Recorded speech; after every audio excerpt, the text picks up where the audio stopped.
Lumière et grâce, mes grands et mes grandes. Happy Saint-Valentin, happy fête de l'amour, happy amour inconditionnel à chacun de vous. Aujourd'hui, c'est le 14 février. Je profite pour apporter un peu de, comment dirais-je, un peu d'énergie élevée à cette journée qui est consacrée à l'amour. Alors, parlons-en. Qu'est-ce que la Saint-Valentin? Bien évidemment, nous allons parler de la Saint-Valentin de manière exotérique et de manière ésotérique, c'est-à-dire que mondainement, ce que ça signifie et bien évidemment spirituellement, ce que la Saint-Valentin représente. Alors, la Saint-Valentin, bien évidemment, est célébrée chaque année le 14 février dans de nombreux pays dans le monde.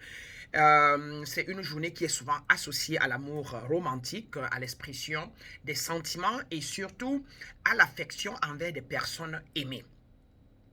L'origine de la Saint-Valentin remonte bien évidemment à l'histoire chrétienne où plusieurs martyrs portant le nom de Valentin sont honorés le 14 février dans les milieux chrétiens. Cependant, la tradition moderne et la Saint-Valentin est largement associée à des coutumes beaucoup plus anciennes qu'on pouvait imaginer, notamment celle, par exemple, du folklore européen où cette date marque le début de la saison des amours hein, des oiseaux dans sa nature, quoi. Donc, ces êtres-là qui vivent sans aucune condition hein, et qui se nourrissent et qui vivent et vont de leur part sans qu'il n'y ait personne pour les diriger, mais qui s'en sortent. Hein? Et donc, qui expriment donc un amour à eux-mêmes et à la nature, et dont la nature supporte, nourrit. Et donc, ils vivent inconditionnellement envers la nature, et la nature s'occupe de les nourrir, de les donner une vie. Par contre, de nos jours, nous savons bien que la Saint-Valentin est souvent célébrée par l'échange des cartes dans nos vies, des cadeaux, des fleurs et bien évidemment d'autres gestes d'affection entre les amoureux. Les dîners romantiques et les sorties en couple sont aussi généralement des pratiques pour célébrer cette journée qui est devenue spéciale pour le mondain qui bien évidemment parfois pendant le cours de l'année n'y pense pas ou n'exprime pas sa totalité de l'amour, mais attend ce jour spécial pour pouvoir donc généralement exprimer ce que nous ressentons avec ces méthodes. Qu'à cela ne tienne, il est important de noter que la Saint-Valentin ne se limite pas uniquement au couple romantique. Elle est également l'occasion de célébrer l'amour, bien évidemment, dans toutes ses formes. L'amour familial avec ses frères fraternels et avec les sœurs, l'amitié et l'amour de soi en soi-même, comme j'aime toujours le dire. Si on ne s'aime pas assez, on ne peut pas bien évidemment émettre l'amour aux autres. Et on sait qu'on ne s'aime pas assez quand on se juge, quand on se culpabilise, hein, quand on n'est pas en harmonie, hein, en alignement avec sa conscience intérieure et qu'on se dise peut-être qu'on aurait été plus mieux que ce qu'on est, alors que comme je l'ai toujours dit et je l'ai cité quelque part, chacun de nous est unique et parfait à chaque instant T. De sa vie, car l'univers, Dieu, la source cosmique ne se répète pas. Et c'est notre diversité en réalité qui rend la vie, qui fait la vie ce que la vie elle-même est. Hein? Donc, c'est un moment généralement à Saint-Valentin pour exprimer son appréciation et sa gratitude envers ceux qui nous sont chers dans la vie et tout devrait nous être cher. Les fourmis, les cancrelats, les souris, chaque chose a son rôle. Le chien, hein, la bête a son rôle dans la vie. C'est pas nous qui les avons créés. Nous devons donc comprendre que s'ils existent comme nous existons, alors ils ont un rôle. Et pour ne donc pas dire nos familles, hein, nos amis, notre emploi, notre employeur, etc. Donc, toute chose devrait être appréciée et reconnu avec gratitude. C'est qu'à cela ne tienne, certaines personnes choisissent généralement de profiter de cette journée pour faire des actions charitables, voilà, ou pour exprimer leur amour envers la communauté dans son ensemble. Aller rendre, par exemple, visite aux vieillards, aller aider les enfants, les orphelins.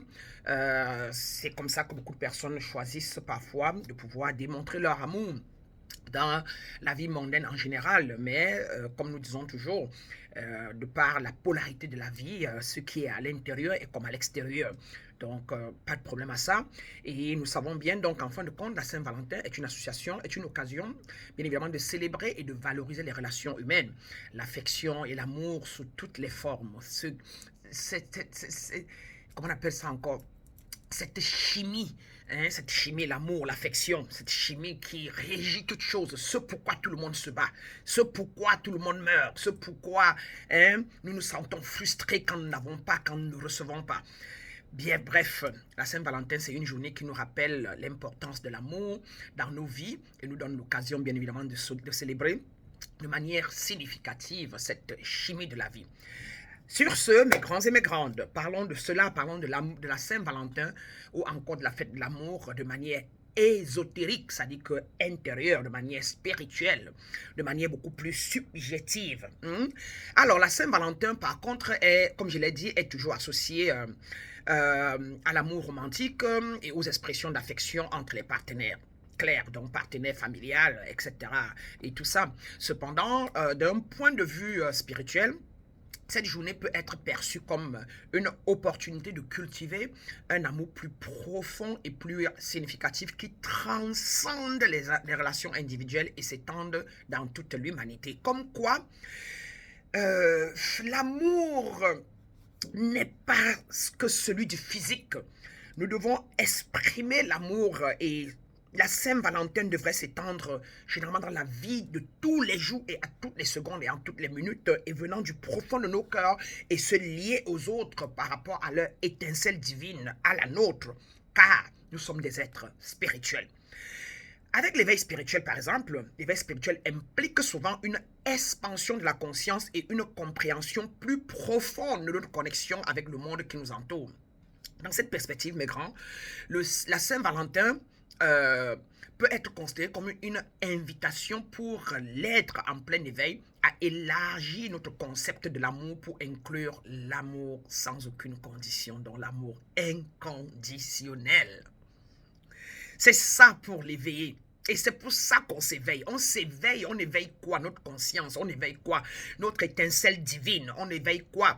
Notre nature divine qui est quoi par essence? Qui est l'amour, qui est cet autocollant qui lie toutes choses. Les lois de l'amour inconditionnel telles que décrites dans de nombreuses traditions spirituelles mettent l'accent sur l'idée que l'amour véritable est libre de tout attachement, de tout jugement et de toute attente. C'est un amour qui transcende les limites de l'ego et s'étend à tous les êtres sans aucune discrimination. Alors l'éveillé dans cet ensemble, et c'est son travail. Il revient, il rentre à la maison, il rentre à la source. S'éveiller, c'est se reconnecter avec cet endroit en nous qui ne juge point et qui est en tout et en toutes choses. Voyez-vous, c'est ainsi que la Saint-Valentin peut être une occasion de pratiquer ces lois de l'amour inconditionnel en développant une compassion profonde pour tous les êtres vivants, en cultivant bien évidemment la bienveillance et en cherchant à reprendre la joie et la positivité dans le monde entier dans lequel nous sommes. C'est pour ça que l'être éveillé est généralement considéré comme un être, bien évidemment, qui est là, qui vient pour équilibrer la planète Terre. Donc l'amour ou la Saint-Valentin, le jour de la Saint-Valentin ou l'amour, le jour de l'amour inconditionnel peut donc se manifester par des actes simples de gentillesse envers les autres, par la pratique du pardon et de la tolérance, par la pratique de l'acceptance, de la reconnaissance, de la rassurance et surtout par un engagement, mes grands et mes grandes, à être présent et attentif aux besoins des autres, être présent et attentif aux besoins de mon enfant, être attentif et présent aux besoins de mon amant, de mon amour, de mon partenaire, être attentif et présent, à l'amour ou de mon grand-père, être présent et attentif à celui-là qui est handicapé, être attentionné et présent à mon environnement, à comment dirais-je encore, mes neighbors c'est quoi, mes voisins, être attentif et présent envers l'être humain dans la rue, dans l'ascenseur, le regard dans les yeux et exprimer un bonjour ou un bonsoir avec sensualité, de manière, et avec sensualité et authenticité, de manière que la personne se sente revivre. C'est ça l'être éveillé, c'est le travail de l'être en plein éveil. L'être qui s'éveille spirituellement devient un aimant de transformation dans son environnement. Voyez-vous? Donc, mes grands et mes grandes, en fin de compte, la Saint-Valentin peut être un rappel très puissant de la nature sacrée de l'amour et des mots et de notre capacité, bien évidemment, à manifester l'amour et de manière inconditionnelle dans nos vies, à travers, avec les plantes, à travers, comment dire, nos gestes, nos actes envers les animaux, envers les voisins, tout ceci en contribuant nous contribuons ainsi à créer un monde beaucoup plus aimant, beaucoup plus compatissant, beaucoup plus harmonieux, beaucoup plus paisible, beaucoup plus, comment dirais-je encore, un monde beaucoup plus, il me manque des mots, un monde beaucoup plus inclusif et un monde beaucoup plus acceptant. Un monde beaucoup plus rassurant, beaucoup plus reconnaissant. C'est le devoir de l'être éveillé. C'est le devoir de l'être en plein éveil. Sur ce, mes grands et mes grandes, je vous laisse avec quelques affirmations que vous pouvez émettre tous les jours pour vous connecter à cette source énergétique et qui vous permettra de vous connecter avec vous-même, de vous aimer davantage, d'accord, et pouvoir cultiver en vous des nouvelles énergies qui vous permettront bien évidemment de pouvoir aussi odombrer ou obombrer ceux-là autour de vous. Alors, déclarez simplement tous les jours, mes grands et mes grandes, je suis digne d'amour. Simplement en tant qu'être humain, et je m'engage à me traiter avec gentillesse et compassion. En numéro 2, mes grands et mes grandes, vous dites, je choisis de pardonner à moi-même et à tous les autres, libérant ainsi mon cœur et de toute rancune et cultivant la paix intérieure à moi. Je connais la divinité qui réside en moi et en chaque être humain et je les honore avec respect et amour. Je suis reconnaissant pour les leçons que j'apprends à travers mes relations avec les autres, sachant que chaque interaction est une opportunité de croissance et d'évolution spirituelle. Je choisis de voir au-delà des apparences extérieures et d'embrasser la véritable essence de chaque individu, sachant que nous sommes tous reliés par un lien d'amour universel. Je m'engage à répandre la lumière de l'amour inconditionnel partout où je vais en apportant la joie, le réconfort et la guérison aux autres. Je laisse briller ma lumière intérieure sans craindre de l'éclipser chez les autres, sachant que l'amour est une ressource infinie qui grandit et en étant partagée partout où nous passons. Je suis ouvert à recevoir l'amour inconditionnel qui m'est offert par l'univers, sachant que je suis digne et capable de recevoir cet amour dans ma vie. Je suis conscient que l'amour inconditionnel transcende les frontières du temps et de l'espace, unifiant tous les êtres dans une communion d'harmonie et de bienveillance. Je choisis bien évidemment de vivre chaque instant avec gratitude et amour, sachant que chaque moment est une occasion de manifester l'amour inconditionnel envers moi-même et envers tous les autres et l'univers entier, car ma naissance, je veux dire, car mon but sur la terre, mon but dans cette vie, ma naissance, ma venue au monde est pour partager, faire circuler l'amour universel que je suis. Sur ce, mes grands et mes grandes, si vous répétez avec conviction ces affirmations, vous allez sentir en vous-même un certain aimant, une certaine unicité, une certaine paix intérieure, un certain renouvellement qui vous permettra bien évidemment d'incarner l'amour inconditionnel et ainsi vous pourrez vous aussi contaminer votre environnement, vos enfants, votre époux, votre mari, votre voisin et les inconnus dans la rue. Car chacun de nous, bien évidemment, de par son droit de naissance, est un être divin, est un être d'amour inconditionnel, est un être de stabilité, est un être de paix. Allez mes grands et grandes, Happy Valentine, Happy Fête de l'amour. Et que tous les jours de votre vie soient des journées d'amour, de nuit comme de jour, car c'est votre nature divine. Si vous l'incarnez, vous retrouvez la paix intérieure. Si vous incarnez l'amour inconditionnel, vous retrouvez la stabilité intérieure, vous retrouvez la guérison. L'amour guérit et l'amour rend libre. Allez et aimez sans aucune condition.